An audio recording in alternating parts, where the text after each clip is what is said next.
All right, last time we left off, we pretty much did a filler episode of a time skip. That's the best way I can explain what it was. We got a little bit insight into Montre's past, a very vague insight into what Carl is, espionage work from Effie, and some dirty work from Harlen. And then Shaw Dublin found out that his nemesis killed his dad. I'm not sure I would classify him as my nemesis. You're giving him too much credit. You think? Yeah, I think so. Yeah. All right, if you say so. You're not going to go all Indigo Montoya? Okay. Yeah, no, that's I don't got anything else for a summary. There's not much else that went on last time other than background stuff. So, we find ourselves about another month later in February 15th, 1936. Get back to everyone sitting at the meeting/dining area of the lodge. The lodge itself has seen a bit of a facelift on the inside. Looking a bit more organized than it was before, instead of a haphazard move-in last-second mess with boxes thrown about and whatnot. Since the off time, there's been a couple more teams that have joined, but they're not here right now because they're working on other stuff. As far as your enemies go, nothing of serious note has popped up from them. Rosalind Ulmer has packed and moved his things out of the country due to recent unlivable conditions. Word has it, though, that he moved out west of the U.S. not long after a mob boss was booked by the police there. The German captain and doctor that you met in China haven't really popped up since then, but it's also hard to tell if they even made it out of the tomb alive since it collapsed. Carl's brother has been seen by Carl himself, though no insight as to what he has planned going on coming up in the future. Then last, Effie's nemesis, Dr. Cueva, she spent some time as an intern for him, managing to get more sensitive information. Some withholding for later, others leaking out to various news agencies with the help of Sean's connections. Though his credibility isn't fully shattered by any large means, but the public eye is watching him warily. Mr. Bates walks over to your table with a folder in hand. He says, "I hope everyone had a fairly relaxing off time the past few months. I have a task open if you're all interested." Bates gently puts the folder onto the table in front of whoever is the closest to him at the time. "I have a colleague in the Congo of Africa that has been informing me of some rumors forming down there. Some talk about possible sightings of an ancient civilization, of some other ramblings about a man living in the jungle. I wouldn't pay much mind to the latter of that, though." Sean is going to step up and very Irishly say, "I hope you all have your passports ready, because it's not only in Africa, it's in Belgium. The Congo is controlled by the Belgian government. No one has any warrants in Belgium, right? I don't know if you knew this, but almost all of Africa is controlled by a colonial power." Yes, indeed. I mean, what are we, Ethiopia? Yeah, I've heard, but I haven't had occasion to take many flights down to Africa. You should take a look at the rains while we're down in Africa. They're like the rains everywhere else. I don't know. I've heard they're pretty great. Like, they're blessed by the gods. When you say that, Sean is going to put a hand on the weird cross he has around his neck and say, "There's only one God, Harlen. There's only one God." Really? After all this, we're saying that confidently? You don't think anything that we've run into has been godlike, have you? Yeah, ghosts and robots, that's pretty normal so far. None of that conflicts with the word of Jesus Christ. Don't remember vampires and robots being in the Bible. Well, I'll tell you. Lack of evidence doesn't mean lack of existence. I was talking with Jules, and he made some excellent points about the Messiah. You know, hard to argue with someone who was brought back from death specifically to deal with him, like the Terminator, but for Jesus. In all fairness, about the monsters not being in the Bible, they either didn't want that to be in the Bible, or it just got lost in translation. Gentlemen, wombats are not in the Bible, and yet we can see that they exist. There has to be some form of brevity involved. I'm not here to debate religion or universal truths. I'm here to inform all of you that I turned over my Italian villa to Julius Caesar so that he would have a place to live on his own. As you'll recall, it is on the river in Rome. It is probably very familiar ground to him. I don't know if we've discussed it, but during the break, my father died. It's been a rough time, but our enemies are having a rougher time. Things are confused, and this might be a great time for us to slip into the Belgian Congo. just know things are going to be pretty bad there. What do you know about it? I know as much as any Irishman knows about a place that's being slowly conquered by a larger power. They have an independence movement that's beginning, and they have divided the country up into several administrative zones decided by hierarchy rather than local politics. And the government also runs most of the private businesses.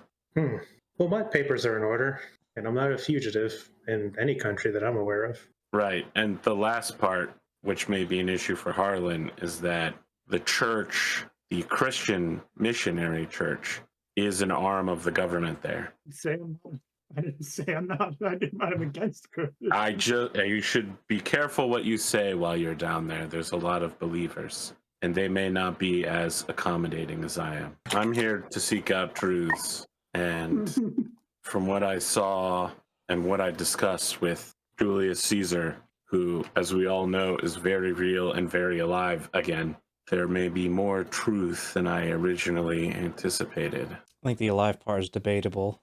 Well, that's... I don't know, but I don't exactly see the connection between Julius Caesar and believing Christianity, but sure. Oh, sorry. It was a conversation I had. The people who controlled the dagger brought Julius Caesar back to consult upon the rise of Jesus Christ. He was becoming too popular, and they were looking to Jules to figure out how to deal with that. I asked him if there was some truth to the stories of the Messiah, and he didn't say no. I mean, sure, but Julius Caesar also came back from the dead now. Yes, Julius Caesar came back because of a technological knife, not through the grace of the Trinity. Well, as much as I would certainly enjoy an intellectually stimulating debate on whether or not Jules ever truly died or was resurrected, or what do I need to pack for Congo? What do I need to get organized for the plane? What's the weather like? The terrain? Is it still December 1935? Because if so, it's going to be hot as fuck down there. This is February 15th. February 15th, 1936. Interesting. So it'll probably be about, according to the books... Ethiopia and Italy are currently at war right now. There is a massive land war in Africa. Yes, out of character. The annexation of Ethiopia has not happened fully yet. I mean, it's happening. Because the annexation happens in the May, I think, along with the militarization of the Western Germany, if I recall correctly from what I've been looking. The second Italian-Ethiopian war is from February 10th to 19th. Okay. Oh, also, Sean would not only be wearing a mourning band for his father, but also for King George, who just died. Yes, that also did happen. So, judging by what the book says as far as travel time, it estimates about 1,000 miles a day flying. So my guess is that you get there about 3 to 4 days. Sure. It's going to be in the 80s Fahrenheit and rainy. I'll pack my coat. So, ponchos then. I'm trying to think of the whole Star Wars Jedi survival poncho meme, where the guy just argues publicly about the ponchos. And yet he got that poncho. I'll make sure that I pack up some wet weather gear for everybody, unless of course you're going to bring your own, but if that's the case, which I'm sure at least some of you might, there'll be extras in the plane. And feel free to take anybody else that you want with you. I'm sure they're not doing much else, at least the ones that are here. Anybody else? Like, excluding myself. Thank you for being specific. Well, there is only so much room in the plane, but if you guys do want to bring more people, just let me know so I can try to adjust the load, pack what we need. Yes, because the Catalina has a cargo problem. Can, depending on what people are bringing. Guess that's... But I got me that machine gun. Depends on if we bring the truck or not. We are bringing, I presume we're bringing the dingo, so that takes up a lot of space. I got to pack around it. I need to go write a letter to my friend Charles. He may have some insight into whether a technological person is or is not alive, if you'll excuse me. Any special requests from anybody? Things for me to get my hands on and put on the plane? Just shakes his head and he's just like, I'll help you. I'd appreciate the help. You're also really easy to pack for. Charles, Anything who's Charles? Charles Babbage, the inventor of modern computing. Ah, of course. Another person, again, another one that Sean is just another name drop. Well, Montre, I guess if nobody has any special requests, if you'll help me gather some provisions together, get the dingo loaded. Definitely appreciate your help with the dingo. It is a hefty beast, but it's very efficient. I mean, I got a way to get it in there, but it's so much faster with you. I imagine. And I'll leave with Montre to pack the plane. As we're walking out, he finally goes, "What is a passport?" We're probably going to need some help with that for you, aren't we? It's paperwork that says that you belong to a country and you're allowed to travel from that country. Country with him? Well, several times. This never came up. Here's a great idea. Fortunately, with the exception of maybe Italy. I mean, going to China, no one's going to check our papers there. Not really, especially not where we were going. Like, Well, Sean can always buy off the entry. That's We can talk to Sean and we can talk to the good professor. See if we can put together a lasting future plan to get you in and out of countries. I mean, if it's necessary, I can pretend to be a statue, I suppose. I can still not move if need be. Not Yeah, fun, but you're also pretty heavy. It'd be a lot easier for the rest of us if you walked out of the plane. very true. could drop him through the Bombay. Just No, put him in a little tube, mount him to a pylon, and just drop him in. Yeah. ODST drop him essentially. Smash through the top of a building. Everyone stay calm. I'm here to help. We'll get you settled with some papers, or we'll at least talk it over with Sean. We'll make sure we have a plan before we show up there. Hunter just thought. Sean seems to be very well organized at the weirdest things, yes. Like in my experience, some places will check your papers, some places won't check your papers. I don't really know. I have them, so I don't really ever think about it. Understandable. I am an odd thing for most people. Yeah, we should probably keep most people as unawares as we can keep it. I try, but people are very curious by nature. Especially when you start unloading on them with a machine gun and you don't fall down when they return fire. I think you're greatly overestimating the things that they might care about while bullets are flying, but you also see the world a little differently than a lot of other people. Most people do care about not getting shot while bullets are flying. Yeah, some people have more imminently mortal concerns. Is there anybody that you guys would like to take with you? Or are you fine with just your crew? I don't remember who else there was. I mean, there's anybody from the B team. There is the Mad Bomber's part of the B team, isn't he? He is indeed. I guess we could take Jules too. He's an option. Jules is an option. I guess, I don't know if Belgium would care about Athos. Carl thinks about asking if we can bring him, but doesn't say anything. He's not very popular with the group. Sean has admitted that he would kill him on sight. So like I said, he's not very popular with the group. Yeah. Effie has issue with his ancient history preservation instincts. I would also like to look through whatever folder was dropped for the mission, if Carl can get his hands on it. So essentially it's telling you location, the contact that you would meet, which is a Ronald Morgan. He's about a 60-year-old man, has been living down there for a while. Likes to do big game hunting, essentially, mainly. Yeah, we'll have to kill him. You'll have to kill him? Yeah. Okay. Is there anything else we know about the mission? Mainly the brief of there has been rumors about people seeing spots of an ancient civilization deep in the jungle. There has been people giving out guides as a way to possibly find ancient treasure, though some of those people have not returned. Others have been injured due to running into the local wildlife, as you can imagine. Gorillas, jaguars, monkeys. Probably the monkeys are the most terrifying of all of those, to be honest. Okay. Well, I'll make sure to pack all of our weapons and all of our ammo. Sounds like we might need some of it. I'm gonna just go ahead and buy like a big fucking cartridge. You know what I mean? Like something that can take down like a lion or an elephant or some shit like that. You're wanting an elephant gun, right? Yeah, I want to be a fucking gun. And I'm not going to use this later to like hunt humans with or something. When we're in the jungle, I don't want to be like, oh, I shoot it with a Lee Enfield and 800 pounds of muscle shrugs it off. It also is very fitting in this time frame still for the noble-ish class to do that, to have that type of gun, even if they never fire it. I did just say we were going to kill the big game hunter, though. So here's the question. Do you want that single barrel or double barrel? Well, I like having an arm, so let's just say single barrel.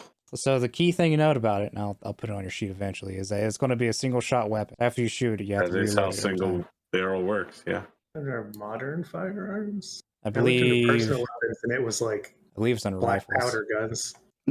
He gets a punt gun. In the book, it's called a Sharps rifle. Sharp's Big 50. It'd be that, not that specifically. It'd be something like that. Right. That's Sharp's rifles. Now that's soldiering. Yeah, it's a 50 cal Sharp, a There's buffalo book rifle. series called Sharp's Rifles. Yes. Oh wait, is there? Yeah. Yeah. Oh, They made it into a TV series. interesting. And the tagline for it is, now that's soldiering, because he's the best soldier in the British Army. Don't worry about it, Pondo. It's okay. I've resigned myself that no one is going to get any of the... You literally don't even know who Charles Babbage is, so I'm good. I do get now. that people aren't going to get the references. Is there some kind of equipment or something that I could ask Sean to get us that could give us a bonus on survival rolls? Or help out if none of us have survival? How about big fucking tanks of water? I mean, I feel like we can just include that on the plane. Are you wanting like stuff for tracking and whatnot? I don't. Yeah. Oh, well, map would be really nice. Although I think we might need to get one local to get a more up to date one. But maybe some like, I'm not thinking tracking stuff because I think we'd have to be able to argue that we know how to track to be better at tracking with equipment. But maybe something so if we had to camp out, we might not just like die. I don't think any of us are good at survival. So yeah, because in the rule book under the modern melee weapons, there's a survival knife that says it has basic tools to give +1 survival. So I'd say yes, you can get a toolkit that'll give you a +1 to the survival skills. Which, All right, understood. So Kain can now say, this is a knife. yes, Okay. I guess since I had that open, I could have looked at the Sharps. I think it's Sharps big rifle. Sharp's Big 50. Yep, it is a 2d10 weapon, 2 AP, 1 shot, D8 min strength. Do you have that minimum strength? He would just have to either prop it on something or go prone. Now, did you want a big ol' oversized scope for that? Let's make it bigger and heavier. Hmm. I mean, scopes are really not popular. It's very Not rare. yet. I mean, there was snipers in World War I, but Yeah, it was a brand new thing, and they still weren't really popular outside of that usage. actually there were scopes clear back in Civil War, to be honest. Yeah, but World but, War I's where they became easier. Not that that would stop Sean and his money from being able to find one of these newfangled scope things or weird Yeah, scope but things. honestly, it's the purpose of this gun isn't to shoot anything at a distance. You know, this gun is meant to deal with close-in threats that are so big you really can't miss. Fair enough. Firing a cartridge a significant size of several fingers. Let's see. The best way I can describe it is if you know how big a musket ball is, it's approximately that size around. Now, granted, British decided to be all up the game higher to go to 75 cal, but that's besides the point. Anybody else? Anybody else want anything? Is Sean taking the experimental M1 Garand or going to go back to the Lee Enfield? That's a good point. I said Lee Enfield, but I meant Garand. Okay. It's not an experimental Garand. It's just the first generation ones where they hadn't fixed all the problems yet. Well, now it's actually because I think it was 1936. It was put into full production. Great. He's got a fresh new Garand. It makes that perfect pinging noise. Ding. You know what it sounds like. I do. I'd like to see if Sean can get me a bar. You want a Browning automatic rifle? Mm-hmm. Oh, I thought he meant a K-bar knife. No, I've got a bayonet and a knife right now. We're at different wavelengths. It would not be hard for you to get a BAR. Your buddy, I'm trying to find his name. I can't remember his name, and B, I can't find his name. The guy from Team B that has the modified one. That's essentially a cult monitor before they became a cult monitor. Well, as long as we're getting that, we might as well get him an M1913. M1913. Okay. Why am I blanking on that so much? It's a U.S. Army cavalry saber. Oh, okay. That would explain that. I don't know nothing about saber. It's not a gun. Did you already Hey, pull? not everything with the word M in front of it means it's a gun. It just means it was produced by the U.S. military. So I can go ahead and drag a bar onto my sheet. Yeah, I was getting ready to do that, but go ahead. 2d8. Now you have to remember, if you declare your shot, you have to declare if it's going to be in full auto or fuller auto. Yeah, Yeah. you actually have to choose. And I'm gonna have to make sure that I use it on the bipod because this feels like a beast of a gun for me. Oh, it Is it Clyde Shaw that has it? Is that who we're talking about? No, Clyde Shaw's the cowboy. Okay. I'm trying to find the guy's name. I literally have Clyde Shaw, Western movie hero, well-built gentleman with a bar. It's the only entry I have about Clyde Shaw. Oh, okay. Maybe they were two different people, but they're all under the same thing. I lost my notes where that is. What his name was Declan Harrison. I believe the way I described him was essentially the medic guy from Atlantis, except he's actually doing the job that you would think he'd be doing. Clyde Shaw, yeah, he's the cowboy. There is Kane Sawyer, not to be confused with the Kane playing Carl, who is the wild card. And the medic who was Louise Reed, the medic. Yes, I accidentally deafened myself there for a second on Discord.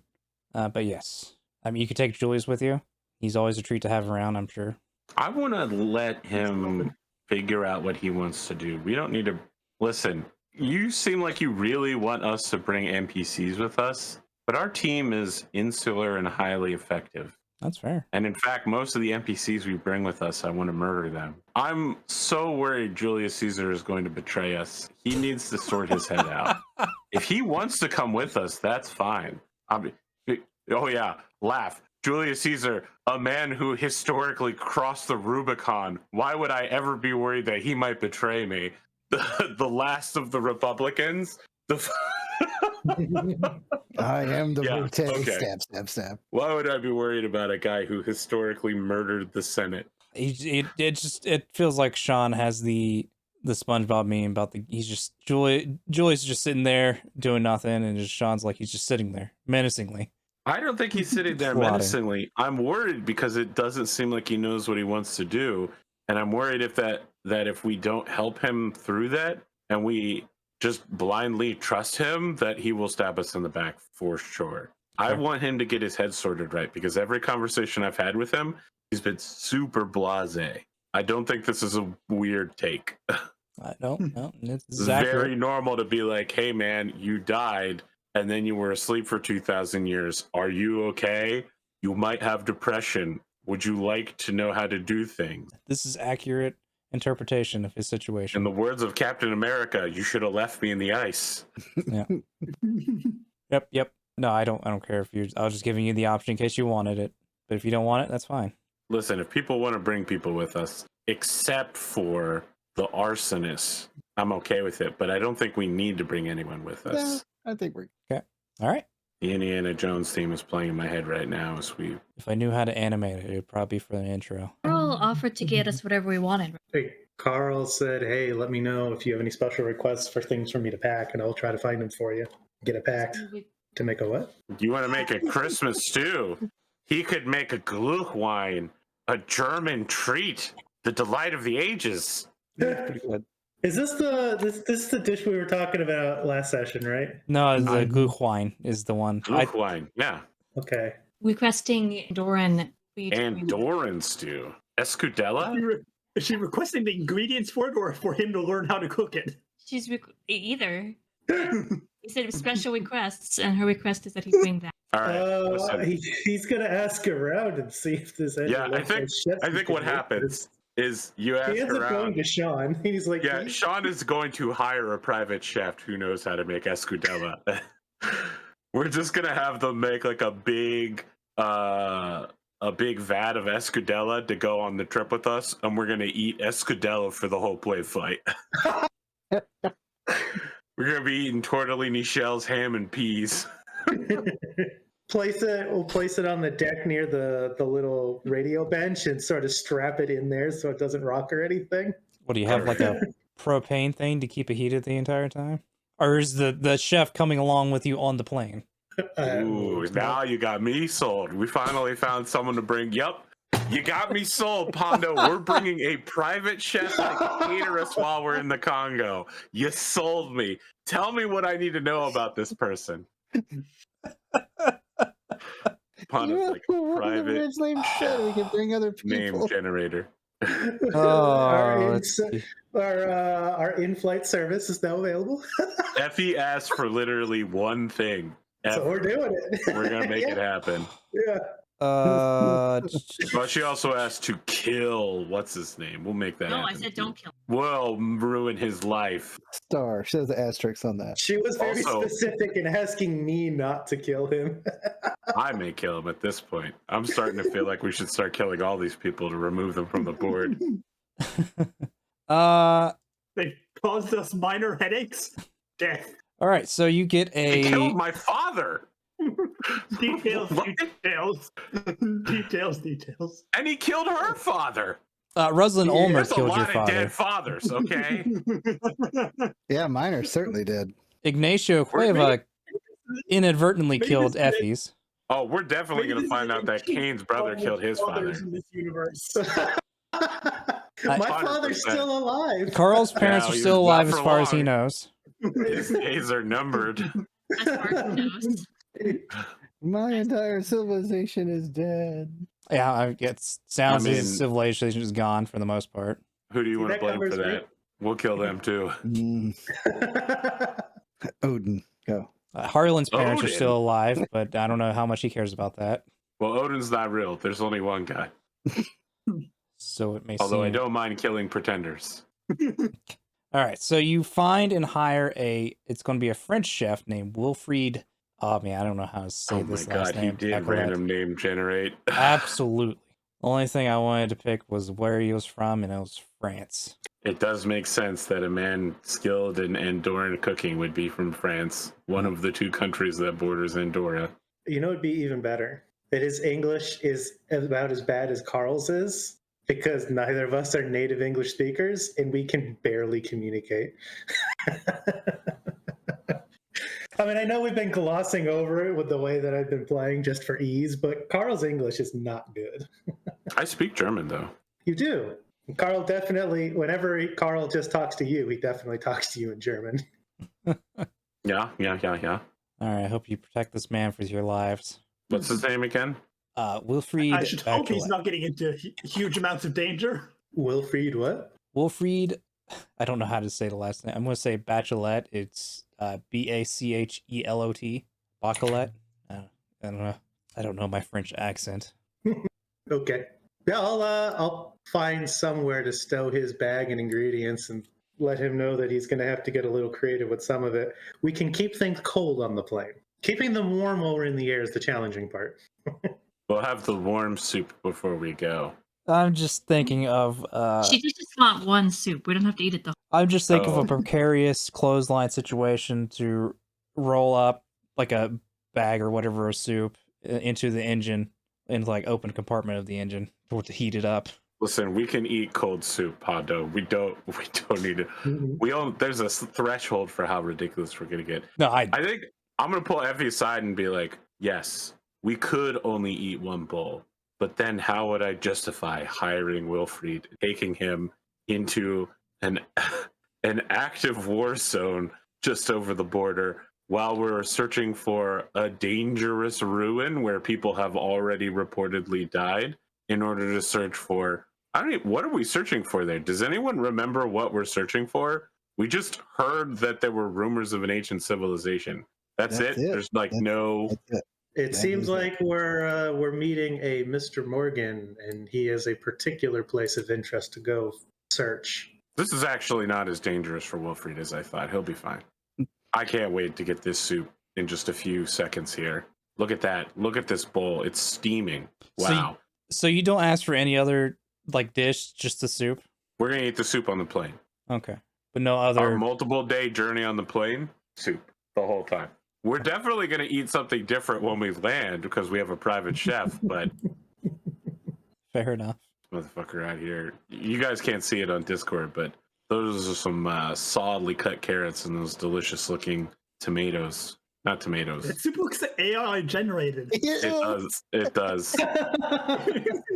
I thought those were potatoes, but now I'm thinking it may have generated whole boiled eggs. I think It they looks are. like whole It's onions. just the funniest one. It was the one that's say they closest got to the real stems. picture, but still definitely not real.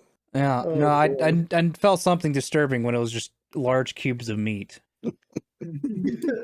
Oh, you haven't seen me cook. I do definitely. Yeah, I was gonna say that actually looked fairly normal to me. The Okay. meat part. The large Cuban meat part.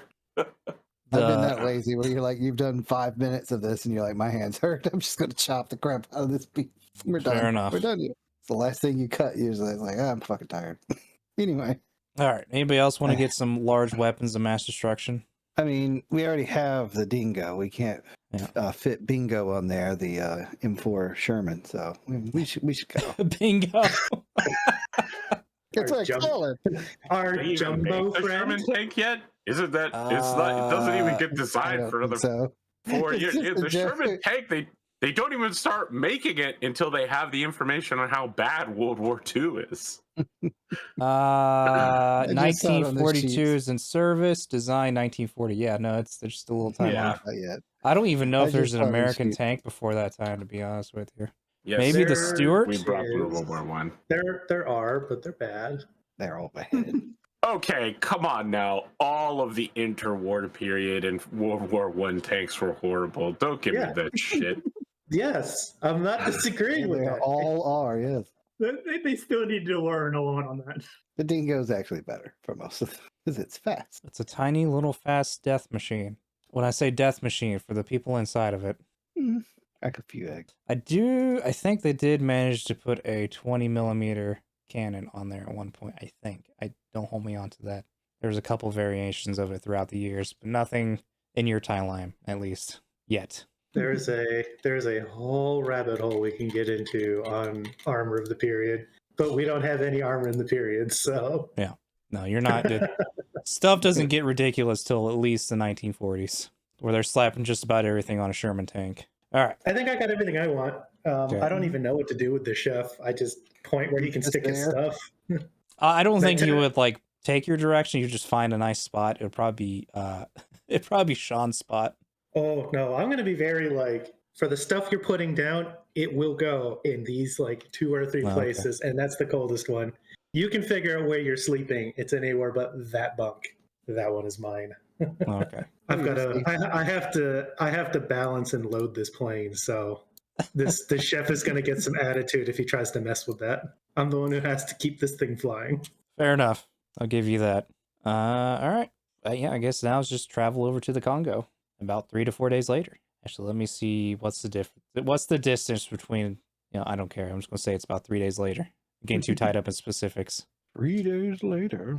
If it doesn't matter, you don't need to be too specific about it. No. Yeah. Some travel time later. So you get there about February 18th, 1936, which I thought something happened there. No. February 16th is the Spanish general election. Never mind. I thought the 18th had something, but no, it did not. I was wrong. Okay, so eventually after a long, probably turbulent flight at the end of it, where it's kind of still raining at the moment in the Congo, because it is definitely summer there.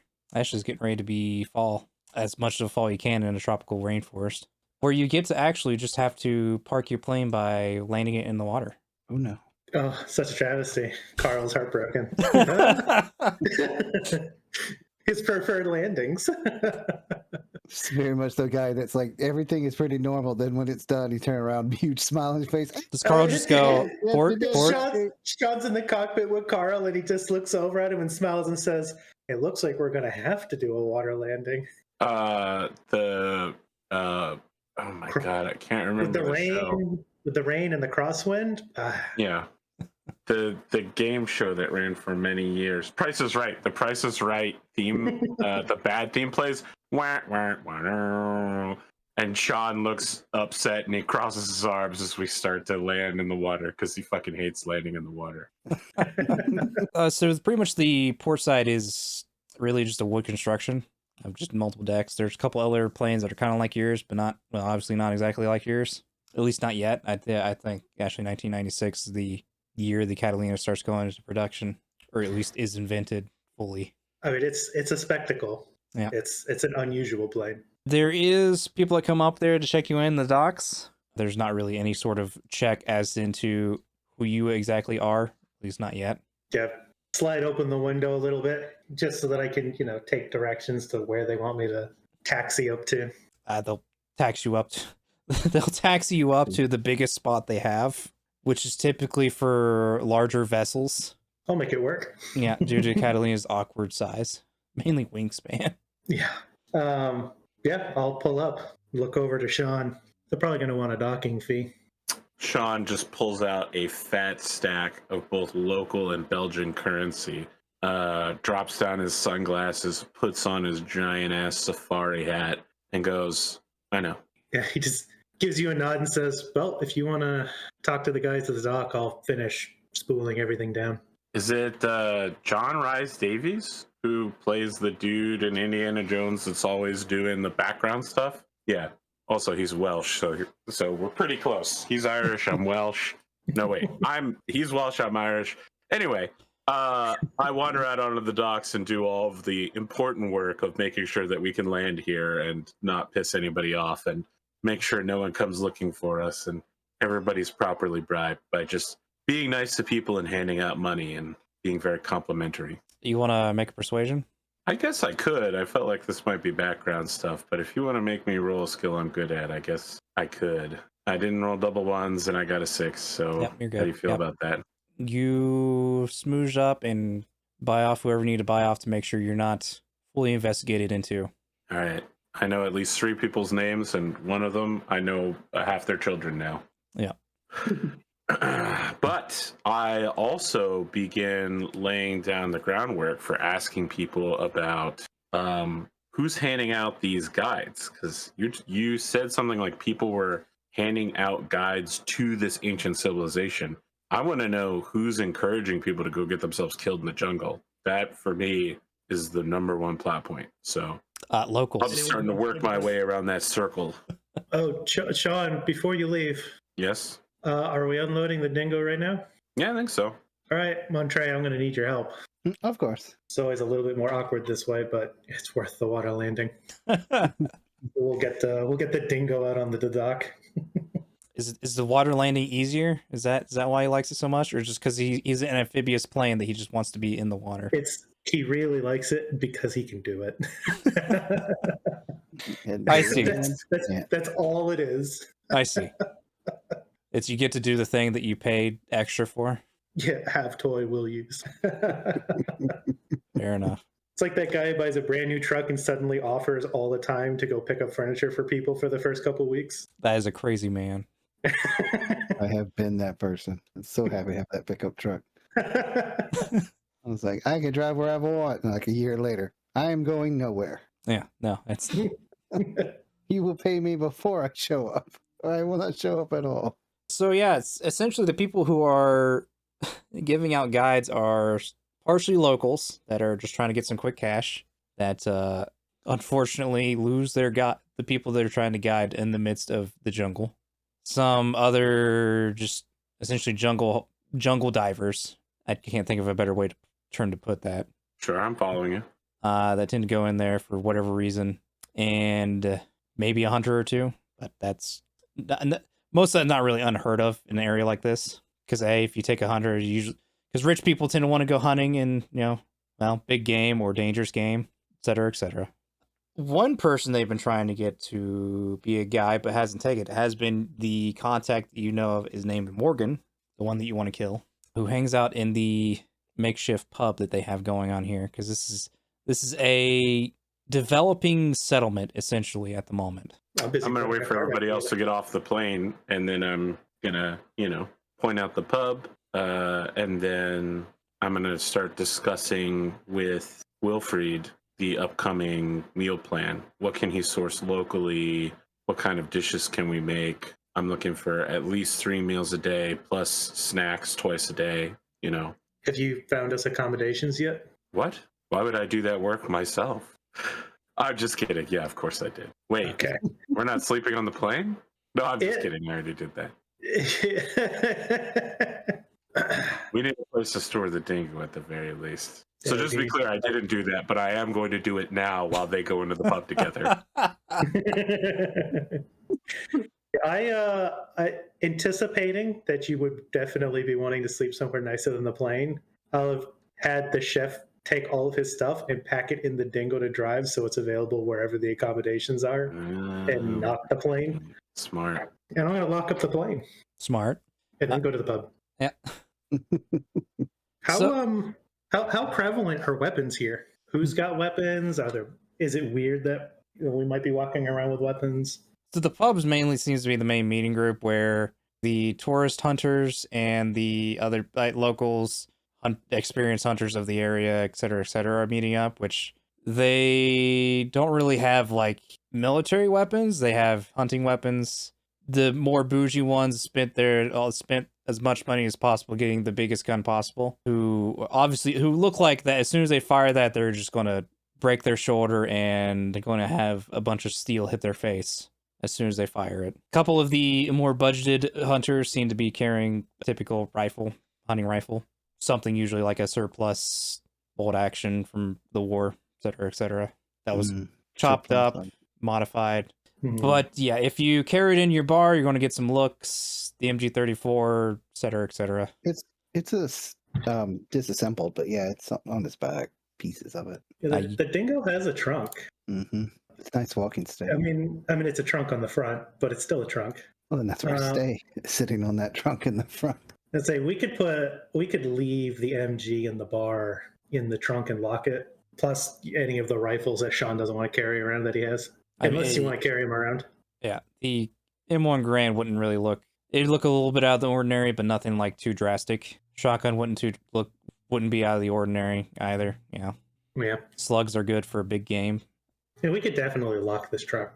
And I figure, because we've probably mounted the machine gun on the dingo, I'll unload it and I'll put a lock through the bolt so nobody can use it.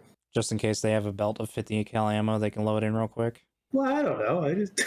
I'd rather not get shot at by our own giant gun. It's fair. especially since we're going into the pub and whatnot. Like, people would have time to mess with it. The 50 cal does hurt a lot. It does 2d10 damage, which if that starts exploding, that's going to hurt a whole lot. Other than that, I plan to go in with the shotgun to the pub, enjoy a drink, and if people try to sell me stuff. So from your notes from the folder that William Bates gave you, you do find the one guy, the Morgan, who the best I can interpret it as is a extremely British Theodore Roosevelt. So we're talking like huge mutton chops that are bushy, spectacles.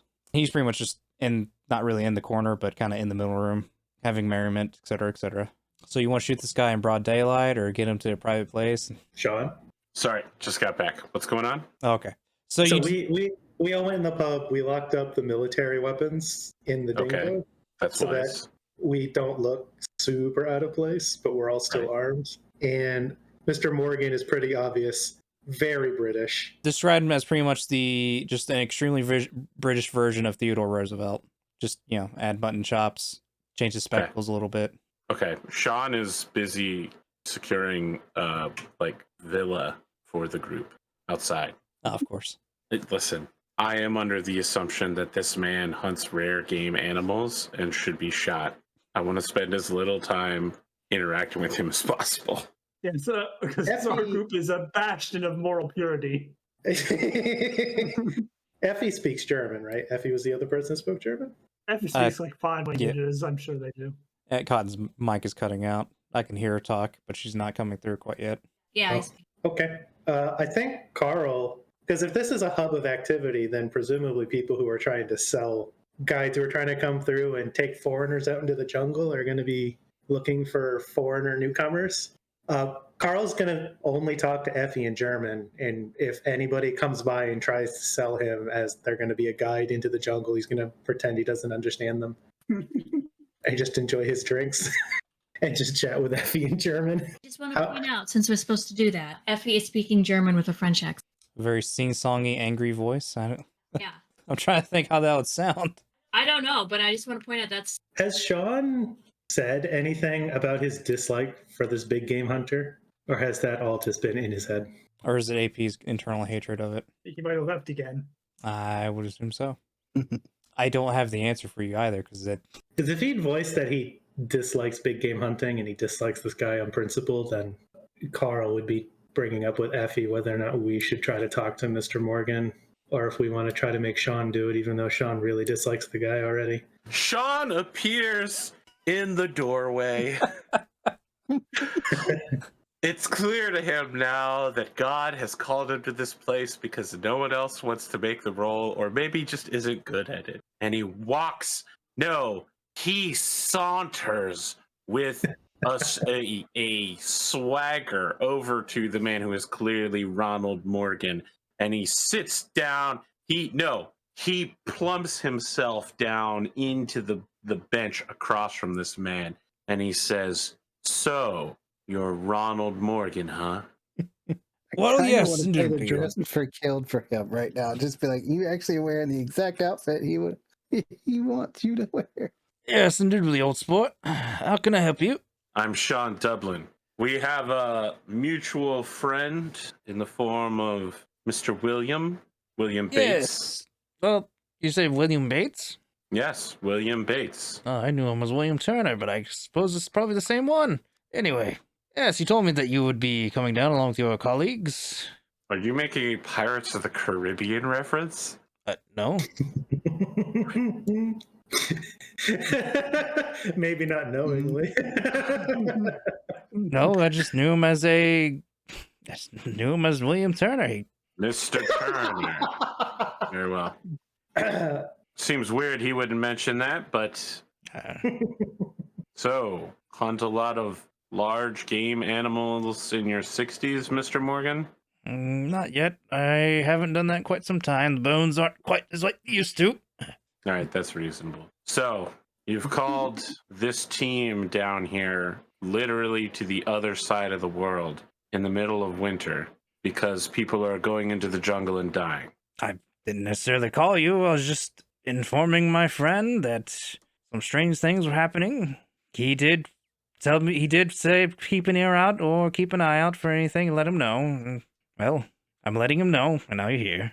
What more do you know about this ancient civilization deep in the jungle? From what little bits and pieces that I have of it, no one really knows what it could be. Best thing described is that some of the stone, what is not fully exposed to the elements, seems to be very pristine, while the other bits are very well eroded, as you can expect with stone. I think the most prevalent thing that people are most concerned about is the gold that's attached to it, that is supposedly. Again, haven't seen much of it come out. Barely any of any guys keen to go that far, and if they do, they get close, they come back due to danger. So you know exactly where this is because you've been there. I know a rough estimate just by listening to everybody here. And you'll take us there. I can do my best. But We like have a I said, these motorized bones aren't quite vehicle like they is- used to. Will a large motorized vehicle be able to make it there? Probably halfway. It's what kind of vehicle do you have? It's like a big car. A big car? Is it something designed to go off road? Yeah, I'd say so. Why are you being so vague about this car? We're in the middle of a public place, having a loud conversation. I see. Well, What do they use for local transport here in the Belgian Congo? A fact that you, Ronald Morgan, a local, will know off the top of your head. well, truck's approximately about halfway as far as I can get up to. Then the jungle starts getting thicker. Nothing is quite able, at least not around here, nothing quite able to get through some of the brush. Then after that, they mostly use their feet. Like a couple people try to use a motorcycle, but again, once they start hitting the brush, or they accidentally hit a tree, and well, that is that. But if you do claim that your vehicle is made for off-terrain movement, then it should be probably fine. I would have to see your vehicle. Perhaps we could get some sort of wagon to go with beautiful Congo River horses. A wagon and horses. Well, those require much more open space than a jungle provides. It just depends on the wagon, I suppose. All right, we can just walk. It's fine. I mean, I suppose you can get like a trailer wagon and attach it to your vehicle. That's true. Look, the thing is, we brought a private chef with us, and I really wanted him to get as much screen time as possible. We're going to have to leave him with the vehicle. But you know what? We will see about getting a trailer here. What time works for you to launch this little expedition?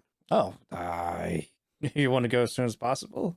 Well, probably tomorrow. I feel like we've been in the air for at least 3 days. We probably want to settle in, finish out the last of the Andorran stew that we had, and source some local groceries. Very well. Usually smart for us to get things done as quickly as possible. How about we head out right at dawn? Okay. Wow, it's great that we're almost in the exact same time zone as England. Otherwise, we might have some real problems. What, from plane lag? Well, we've been places, you know, I see. South America, China. Haven't we all? No. I stand up in this tavern and I go, who here has been outside of this country? Raise your hand. Pretty much all the tourists. Not the Some of the tourists. experienced hunters. Obviously, the tourists have been outside of this country. I mean, locals. Who has left your country and come back? There's probably like one guy, Okay. and he doesn't look like he's a local. Yeah, I just look at him and I go, yeah, no, not everybody has the level of mobility that a wealthy British man in 1936 has. Look, I'm not going to argue with you about it. I still have to go secure a villa for us and sort out a menu. We'll see you here outside this place at dawn tomorrow.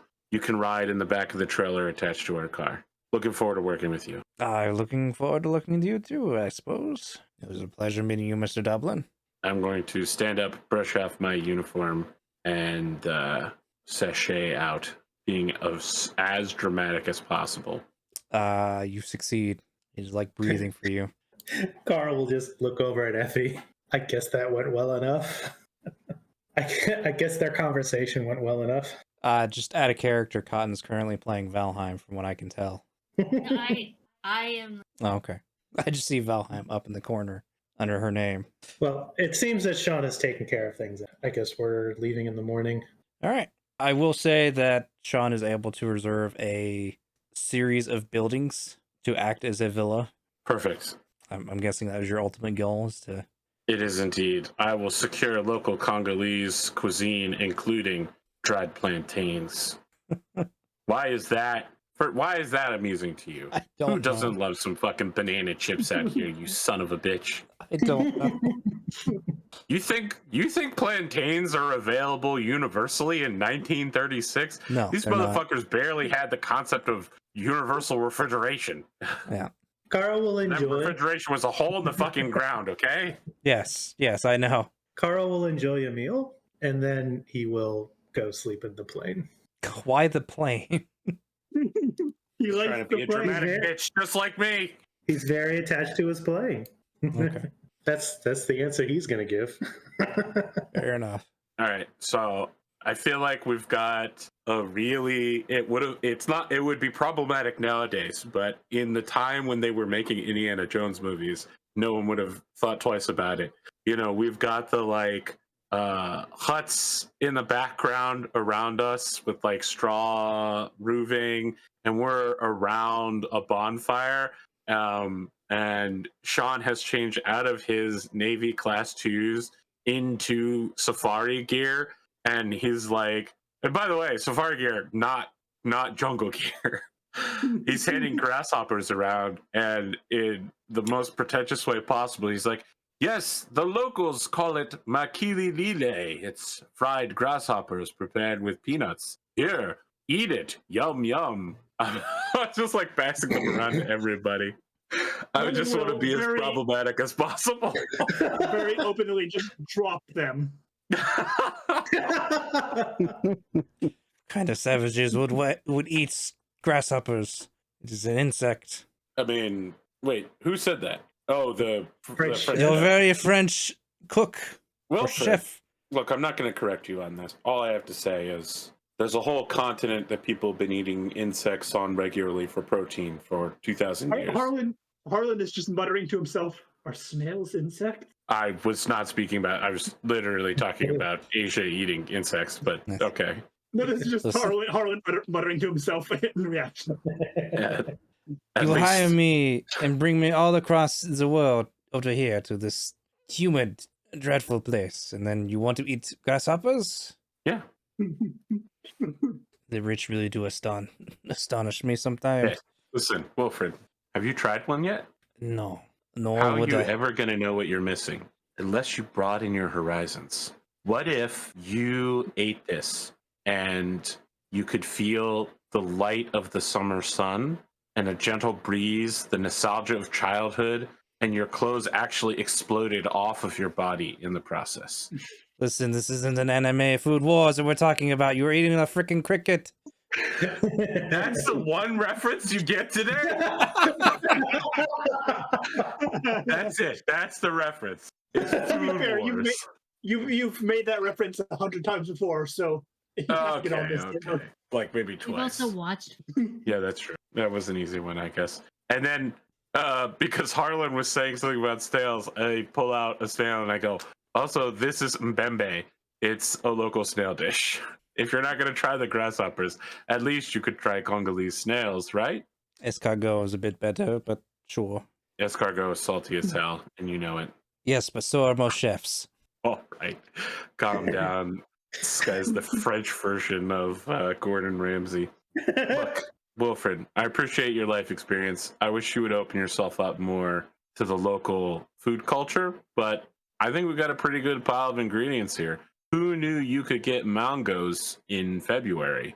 Only in the southern part of Africa, I guess. All right, look, here's the plan for tomorrow, everybody. I got the trailer. We're going to attach it to the back of the dingo. We're going to put the chef and several of us are going to ride in the back in the trailer with some gear.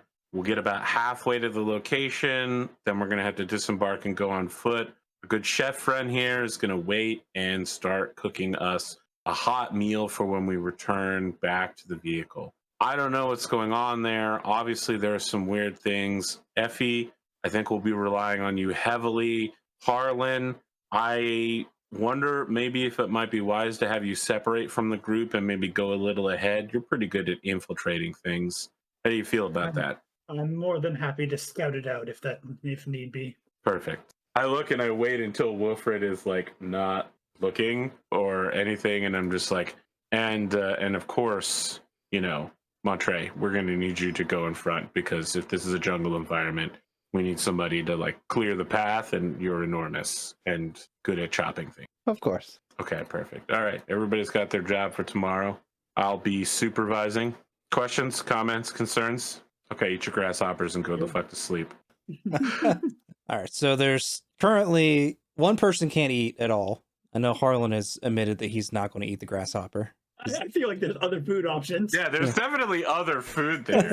I mean, I said that there were plantain chips and mangos. I'm just wondering who's going to actually try to eat the grasshopper. Nobody. Pre-made runs for everybody. Okay. You guys are all freaked out by insects. Harlan is. I've eaten grasshoppers. Yeah, I've eaten grasshoppers. It's no big deal, but I don't know how. What did you say, Cotton, about Effie? Effie ate. Oh, okay. Perfect. She is an archaeologist. That would be something they would try just out of curiosity. They do lick rocks. Really, would you know what year it's from? Carl, Yes. give me a notice roll. Okay. A 2. Well, my plane is locked and my guns are in, so I don't know. Do you want to try re-rolling that? I feel you ask it like that. I feel like I need to. You don't need to. I don't need to make it. Okay, 5. That's a lot better. Yeah, in the middle of the night, as you're kind of sleeping, trying to sleep, you don't end up hearing anybody trying to bang in or trying to get into your plane, but you do hear another couple of planes fly and land kind of nearish, but not quite at the docks that you're at. Give me. Can I get up and look through the windows? Oh, it's gonna be dark as heck. Sure, but there's going to be running lights on the planes.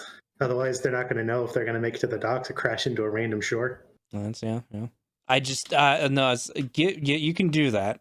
Just give me a common knowledge check. Okay. Well, that's a critical failure. I'm good at these. How are you? How does it keep happening to you specifically? I don't know. Yeah, I want to say proportionally, it's Kain and Eternal that rolls the most critical failures. Kain being the most out of the two. I have not gone back and checked, but it felt like it has been that case. The universe has to give me this pile of critical failures, so occasionally I can get that ridiculous medical roll. Yeah, no, it's just another plane. It's probably nothing. I mean, it would stand out to Carl. This was a nighttime landing in water. That is the most odd part about this. Yeah, that's super dangerous. Mm-hmm. Somebody's in a real hurry. Yeah, but nothing else is familiar about instruments. Nothing else is familiar about the rough shape and the design of the lights or the positioning of the lights.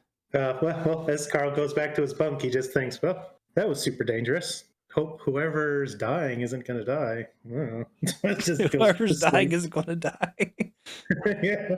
Well, you didn't hear a Is crash it- and burn. You just, you heard them fly by and go to land nearby. He's just trying to think offhand, like reasons that he would be willing to make such a dangerous landing, and it would be life or death, Yeah. basically. So good luck to whoever they are. It's not me. He goes to sleep. All right, we're the next morning. Crack of dawn. Everybody's out, sleepy heading. The Wilfred's made a nice breakfast with eggs that you brought back over and cooked a wild boar bacon. I think Carl leaves and locks up the plane. He's gonna look around and see if there's any new planes moored up or anything. There are not. He just shrugs as he does the padlock. Heads over to the villa for breakfast. Eventually, Ronald meets over to you guys. Is like, well, it looks like you all are up and ready to go. I've got a strand of clearly undercooked bacon that is folding under its own weight. It's nowhere near crispy enough that I'm shoving it in my mouth, and I go, yeah, well, of course, yes, Ronald. We're all here and ready to go. You and I and my chef will all be strapping ourselves very safely into this trailer, while the rest of the party here, my compatriots, will be driving our armored combat vehicle into the jungle along the roads you indicate. Is it to Yes, like accentuate his point? That's when I rack the 50 cal. So glad I bought that.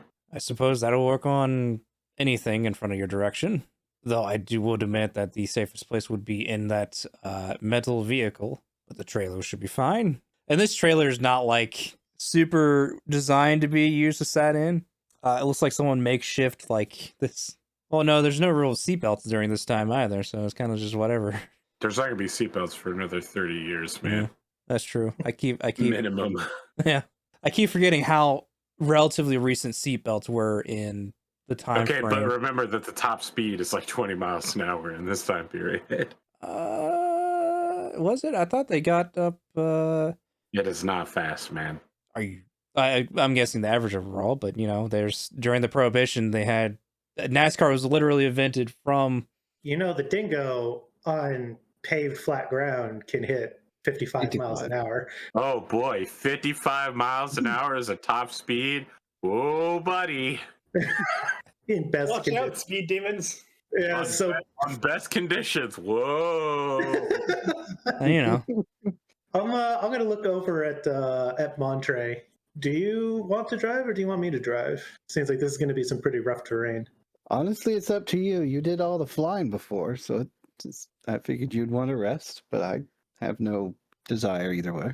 Oh, I'm entirely okay with a little bit more time where I'm not doing anything, but I don't know.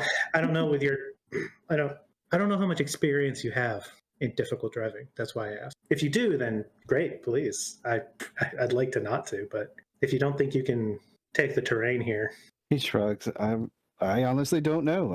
I drove with the guy that Sean hired to pretend to kill us, and then I defeated the guy that tried to actually kill us, and I think that's the last time I drove. Let's I'm gonna grab. Why don't you go find a log? Go find a log that's about as wide as the dingo, and I'm gonna go get some chains from the plane. Okay, that has me very concerned, but okay. It's just in case. Am I dragging using a choke to drag your plane behind us? What? He's completely confused, and he does what you ask.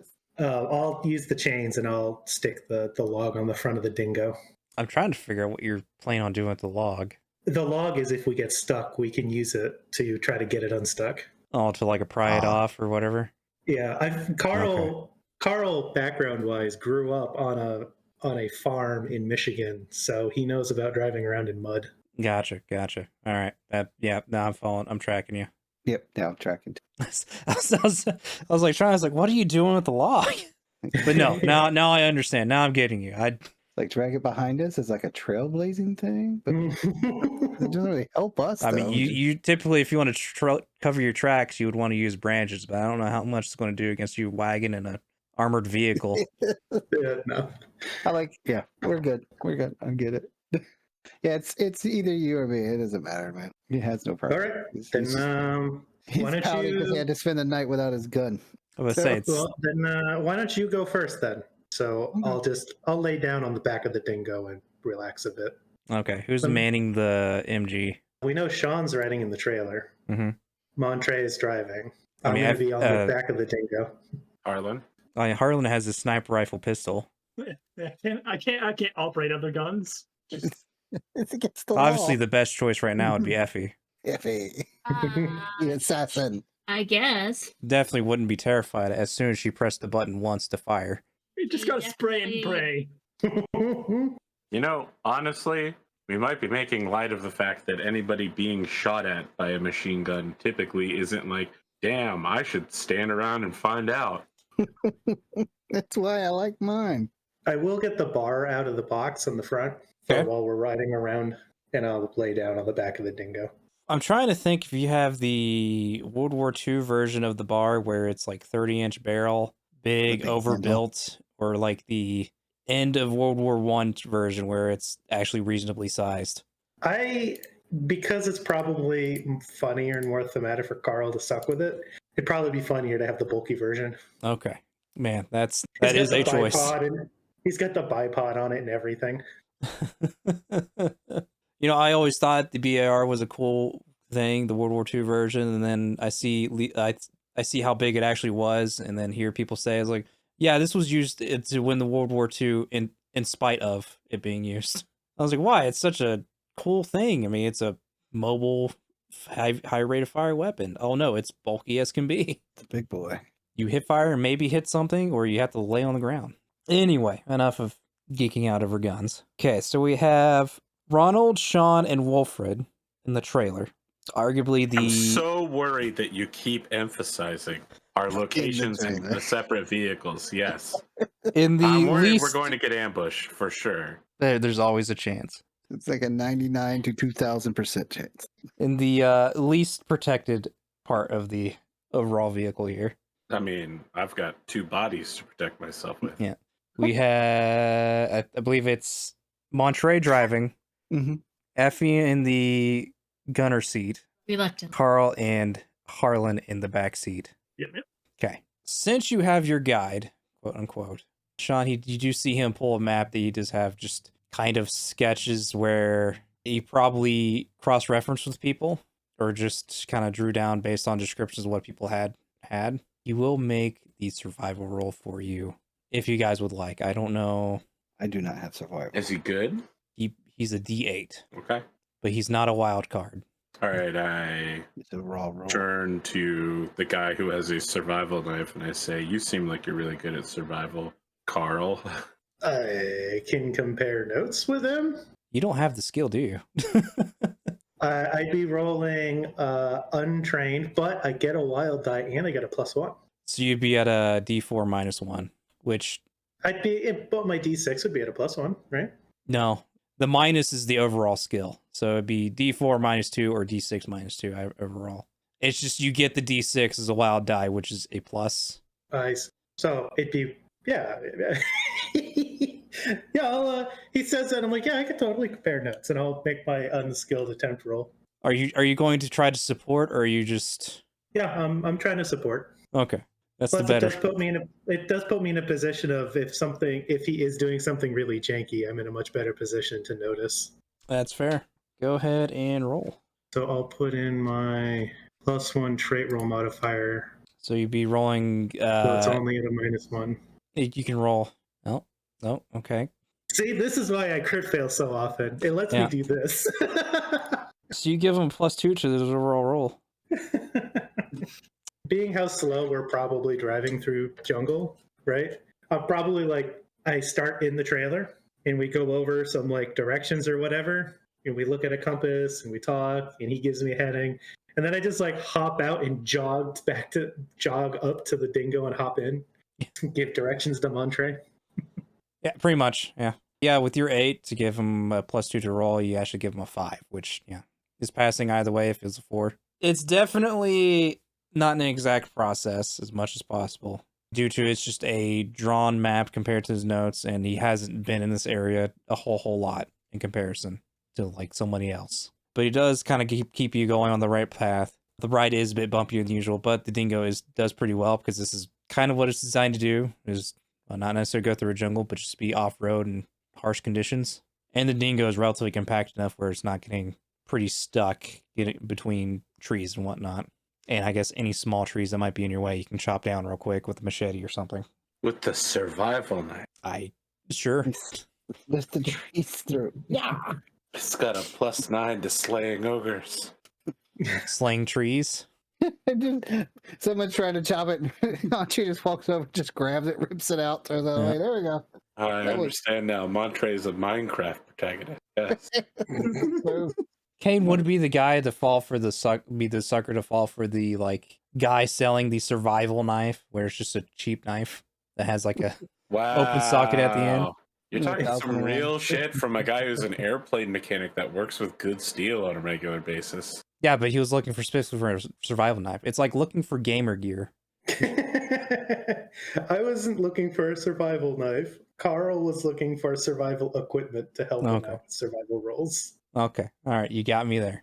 Oh, you know what? Just delete that I said anything at this point, Pondo. I had such a counter, but it would not be able to make the final video. Let me just say that. I'm kind of curious what it was. It's bad. It's real bad. Just let it go. Okay. I got halfway into starting it, and then I was like, nope. Okay. Fair enough. I couldn't promise I would remember to cut it out or not. I guess I wouldn't until I hear this conversation later on, but that's besides the point. So the roll happens. I hop in the front and give Montre directions. Yeah.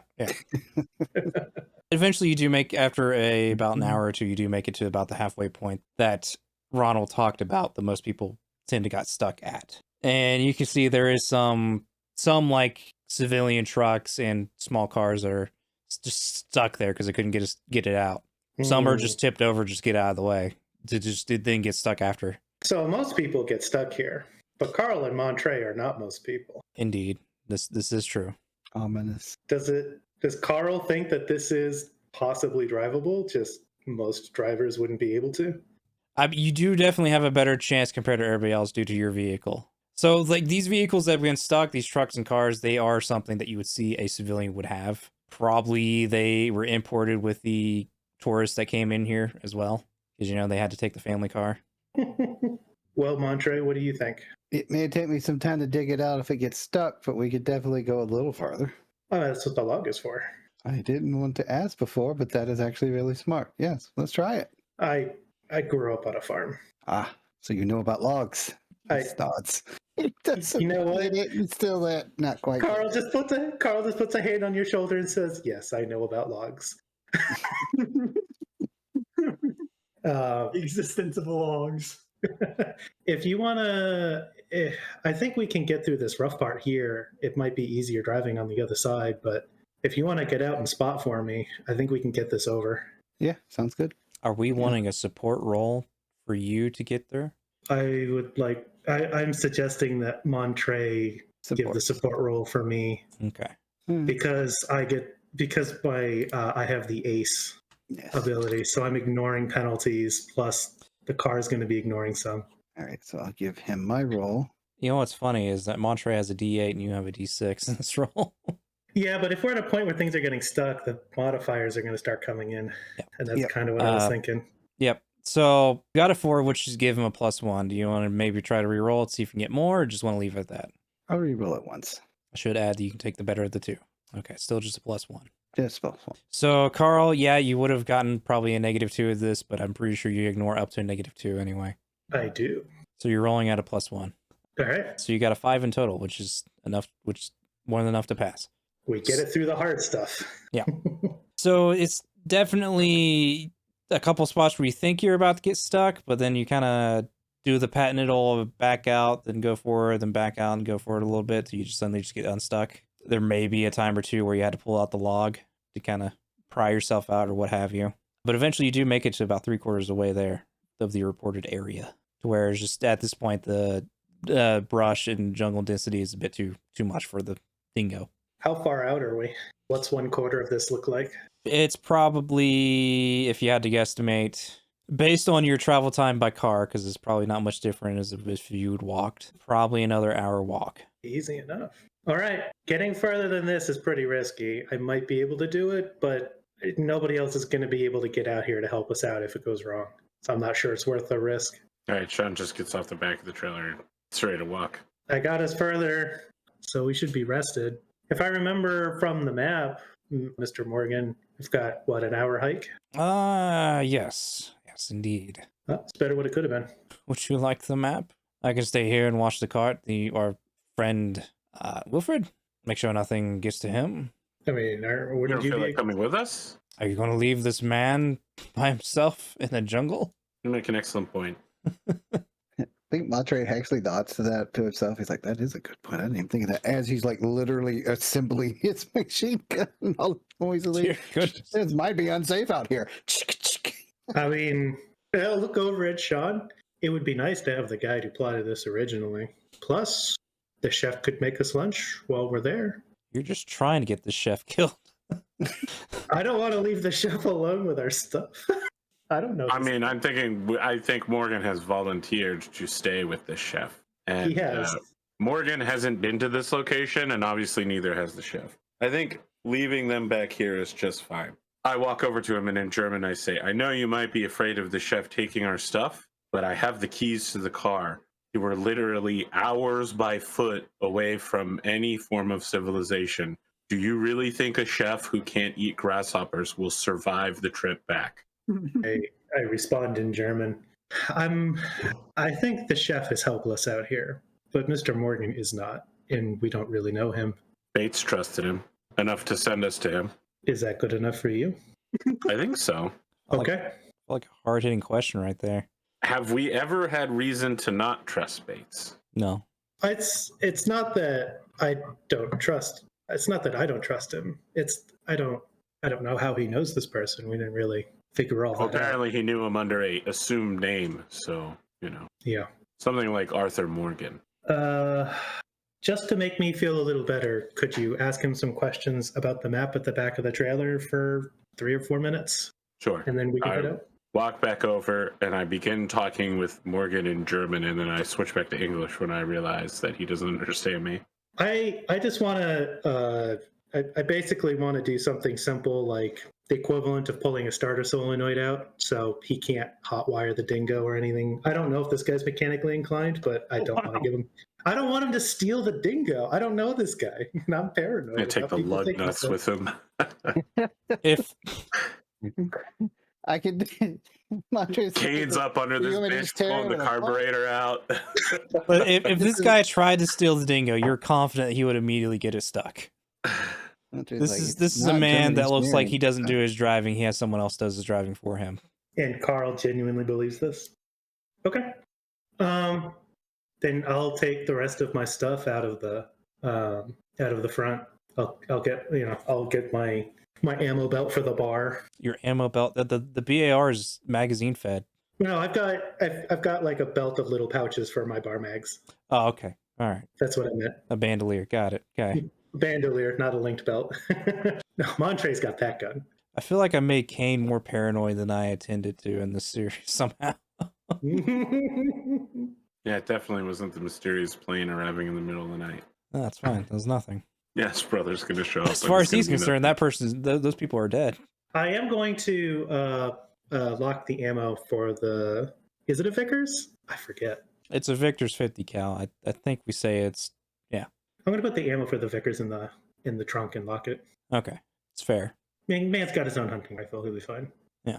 Yeah, I guess I'll heft my backpack on and walk over to where Sean is talking to Morgan and give him a nod and say, I'm ready. Ah, yes, of course. Perfect. Mr. Morgan, I trust that you'll take care of our chef here. And as I say that, I shoulder my Garand and I pull a massive fucking elephant gun out, loading it with a single huge slug. And then I lock the barrel in place so it makes a satisfying click. And I go, let's go hunt some orc, because I'm still playing Jonathan Rhys Davies. I'm going to have Sorry, to I think look. what he actually says is, let's hunt some orc. I'm going to have to look what it is, what the penalty is for shooting something that's past your minimum strength. Sure, it's not good. That's probably not. Yeah, it's a worry problem later. Yeah, I've got I have the bar slung for now. I'm walking with the shotgun. Okay. And I would ask if Montre would be willing to take some stuff for me. Could I put a few things in your bag? Of course. Thank you. And I'll stick some stuff in his bag. As long as you don't go over 32 pounds, I won't notice. No, 22. 22 pounds. I won't notice. I will not. Okay, so what I'll do is I'll have Ronald will make a survival support roll for you. You can add that to whatever is left of your survival. Okay. And I looked it up. Sean will be taking a -2 due to the strength difference for the shooting roll, which isn't as terrible as I thought it was going to be. This is really supposed to be used to save us from a giant fucking game animal. I'll give him the +1 for your survival kit. So you'll get a +1 for success when it's support. So that'll take you to an even D4 or D6 wild, whichever ends up higher. Sorry, did I miss something? Did my brain just turn off? Oh, sorry. No, I was explaining that Ronald would do a support roll for you to do your survival roll. Right. To which I just added the +1 for your survival kit or his survival kit, whichever, to make it a D4. Or sorry, to make it a success for a +1 to your roll. Okay. So time for me to make my roll. Yep. Here we go. My bonus is I got a check mark. You'd just be rolling even. Do you have? No, you have the unskilled. Yeah, cancel that. I have a total of +2. Counter with the -2. And I've got a roll that says a 4 on it. You have an extra +1 in there. Ah, screw it. I don't care. I don't. I'll take it. Okay. I'm not sure where that +1 came from unless you have another. Can you take more than one? Do I have some? I don't know where that bonus would be coming from. In the modifier for better rolls thing, I only have the -2 selected. Okay, well, that's whatever. We'll leave it then. But yeah, no, it's about an hour before you make it to where the supposed spot is, to which you make it there safely. No ambushes. But you do make it to the spot where you start seeing this stone structure built into the side of the mountain. It was like described. There are some parts where it seems like it hasn't been eroded. Still seem to be fine the way it was made of the stone, and then other parts are eroded. And then gold inlays in between some of the stones here and there. Now, granted, some of the gold seems to be chipped off due to probably people coming in to try to get the gold, at least where they can. Carl just looks at it and goes, old stuff. So Effie, you kind of start recognizing some of the patterns in this, and it is very similar to what you found like in the ruins in Peru, where Montre was supposedly sitting on sentry duty. He tilts his head. He's like, it doesn't look familiar, though. Perhaps like the English in America and the English in England, like Sean was mentioning. They close, but not the same. I don't recognize it. I don't really see anything to read. It's just fancy. It's awfully ostentatious. How did no one see this from the air? I mean, if you look above, the tree line is very thick. It would be very difficult for anybody to see it from the air. Carl looks up. The way that everything is set up around here, I'd have to know it was here and fly very low. There's no markings as far as any words or anything on the outside of the ruins. It does appear to be something along the lines of Montre's old civilization. I just realized you're saying like ruin.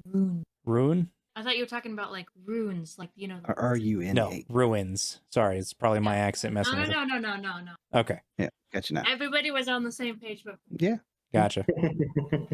yeah, I was trying to figure out if I could read those symbols. There is no symbols.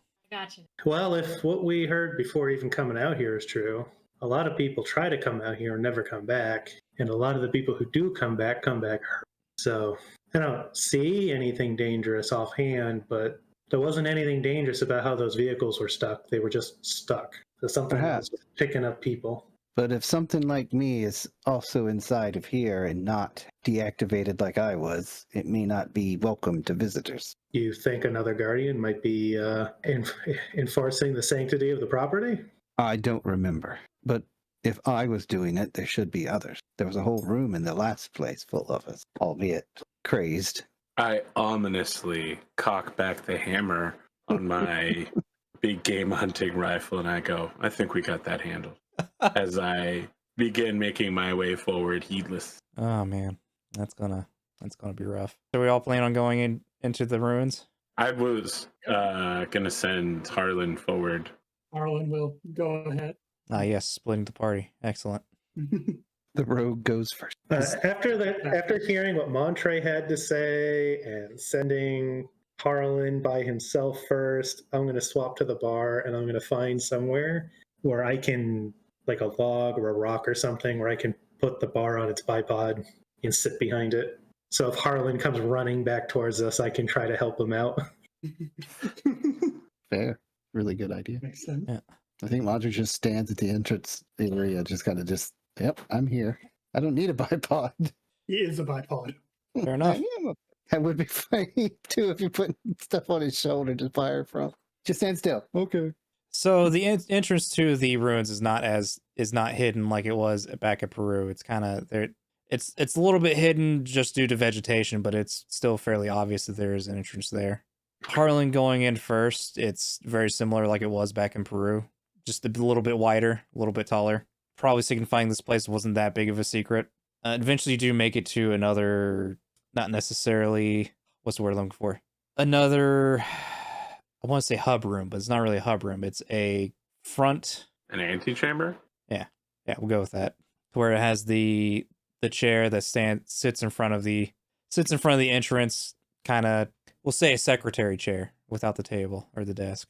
Can everybody else give me a notice roll? Everybody else. Yes, Making everybody. us roll stuff. Five. A lot of fives. Five. All the fives. Just everybody's five. Everyone gets one. We want to know. We just want to know. So everybody else outside of the tombs is able to start hearing a faint thumping sound coming towards you from the distance. Jungle distance or inside the building? Jungle distance. Towards the rough direction of the shoreline. Is there anything else you can describe about the quality of the thumping? It's getting closer. Does it seem unnaturally regular or not? Yes. Wheel about. So, okay. That sounds mechanical. Yes. Carl says that out loud. Montre just big old gun. I think if it's mechanical, we might want to be a little more observational. If a machine has the ability to get here, it's got something the dingo didn't. I'm gonna. What are you thinking? Quick hide? I don't know. It need to be big enough, or it need to be, I don't know, like a big Montre or something to be making that much noise. I mean, those are too regular for wildlife. And it's not like it's a wheeled vehicle or a tracked vehicle. It wouldn't be making sound like that. I'm worried it might be a big Montre. I don't know. Were there bigger versions of you? Of the body you inhabit? There were two different sizes in the tubes, but those were obviously guardians. If this is coming from the ocean, it's not a normal guardian. It's a war machine at the worst. So, More likely that it's something else. Or it could be whatever the enemy, I don't remember exactly what was. Just hide. Okay, all right. All of you hide. Everybody get down. I'm going It's to like the sprint after most sure Harlan. of something he's ever sounded. All the rest of you hide. Just snappy with it. Like, just go. I'm going to sprint after Harlan. I don't know if he can hear from where he's at. there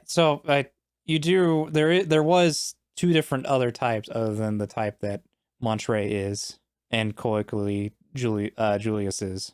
There was a smaller, slimmer type that was made for more probably recon missions, stuff like that, and then there was a bigger, larger type that was made for the pummeling. More tankier than even Montre. Yes. I wanted that one to swap into, but I'm like, no, that's just being cheesy. I just get up from behind the bar. You just let it sit there. Somebody else can use it. And I sprint after Harlan. Try to see if I can get inside the way he went in before whatever comes out of the jungle. Yeah. Harlan is making his way downtown. Yeah, I'm pretty gonna much. look at the rest of the group and see what the consensus is, whether we're just gonna stay here or whether we're gonna follow those two. Okay, we will shelter in place then, since we got a strong response to that. I mean, Montre told everyone to get down. Carl said, yeah, that's great, but I'm going to go get Harlan and just sort of ignore him. I just thought we might ignore that and With his magic pistol. go help our friends, but no, we got this. Pretty much wasn't like too awfully long for Harlan ran into the roadblock that was the secretary room of the ruins. Carl does run into Harlan on his way back, as Harlan wasn't in like a super big rush. like as soon as I see him, I'd like hold my finger up to my lips for him to be quiet, and then I point at my ears and I like hook a thumb over my shoulder. Harlen will start moving stealthily to fall beside him then. So are you guys just going to kind of hunker down, hide yourselves a bit? Montre isn't, though. He's going to stand in front of the door. Of course. Period. And we'll move back out towards the entrance, but yeah, we'll be moving stealthily, keeping low. Then everybody give me a stealth roll. I guess except for Montre, who is standing out in the open. Carl a 3, Sean a 3, Effie a 2. Okay, no, there's many being thrown out like crazy. There is some dice going on. Oh yeah. I can't roll higher than a 3. Oh, okay, so Effie rolled got a a 13, so I she. spent all 3 pennies. Good thing this is going to be the last roll of the night. Great. Whew. And yet I still failed. Well, if it's going to be the last roll of the night, I might as well. There's- Hey! There you go. It's Sean trying to hide out in the open. Yeah. Okay. So I'll say on average, everybody is able to hide that was wanting to hide. Like obviously Like Montre. ninjas, they disappeared. Montre's like staring incredulously at Sean, like the only one. Because I got so high. Can I? Yeah, that's what I was getting at. I was doing an average stealth instead of just Okay. except Montre, unless Montre is actually wanting to hide. No, he's not. Okay. Yeah, Montre is just standing out in the open, which it's probably fine. Maybe. Hello, fellow robot. So eventually the sound starts getting louder and louder as it gets closer, but there is a point where it's kind of stops and you just hear a steady. There's no other way to easily explain this narratively, but pretty much a sound of 2 helicopter engines, propellers going that are hovering over a spot. Probably, I would say about a quarter of a mile to about half a mile from you. Are we friendly? You don't know. You haven't met them yet. Eventually, the propeller starts going again, and there is a point where it sounds like it's right above you, above the tree line, where a few moments later you start seeing lines of rope start falling down through the tree line towards the ground, and you start seeing people, rappel down from definitely not a helicopter, because those are unknown to this point. I don't even know when the first helicopter was made, to be perfectly honest with you. It's not going to be till the end of this war that the first German military helicopter comes along. Sorry. So instead, they're doing the very reasonable thing of rappelling from a moving aircraft? Okay. Just making 1940, sure we're on the actually. same page that you think helicopter ridiculous, but rappelling from moving aircraft in 1936. 1939 was the first official helicopter on record. The German one was worked. 1940. My boy Leonardo da Vinci would disagree with you, but all right. Can Functional one. we see? It took off and flew. Can we Motherfucker had see a model. on the other end of this rope? From the tree line moving from the wind forces being produced by this propeller, yes. Though it's mostly best way to describe it, it's like a big, like one of those RC like plane shaped, boat shaped. So I'll show you a picture, essentially what it looks like for the most part. Okay. He's just going to send us a helicopter. This is the whole joke. Yes, it's that. You wouldn't know this, but essentially it's a picture of a FA 223 Drach. I don't think it's Drach. It's a Drach.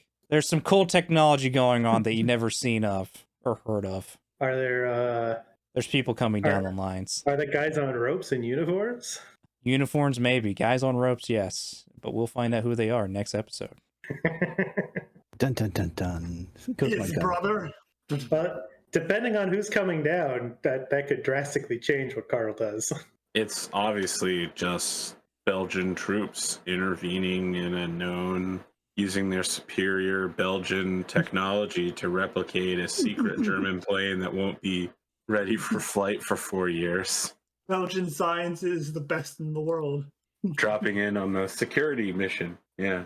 You know, I should probably think about picking up a rank or two in survival. You know, You go to unexplored ruins enough that it might be worth it. Yeah. Cotton's been holding off on getting the heal spell because she doesn't want to try to do something she typically does. I don't even think she really has persuasion either, now I think about it. Just the base No? level you get. See the best thing is whatever the strike team is, they're going to be led by a woman, and I'm going to play that card. Oh, and One This a fucking Bond movie? That's why I'm saving the card, waiting for a Bond moment. Awesome. Like your insistence that it's going to be led by a woman. What are you going to do if that's not true? Then I'm gonna wait. Play it on a man. Until it becomes true. Yes. How many pennies do I have to spend for you to change the gender of your NPC? More than you can possess at a time. So we have to pool them. Listen, the card does not specify that you have to fall in love with that person. They just have to fall in love with you, which I guess you could use it on a guy. Yeah. That's true, but I'm not going to. It just might be awkward for you, I suppose. I don't know.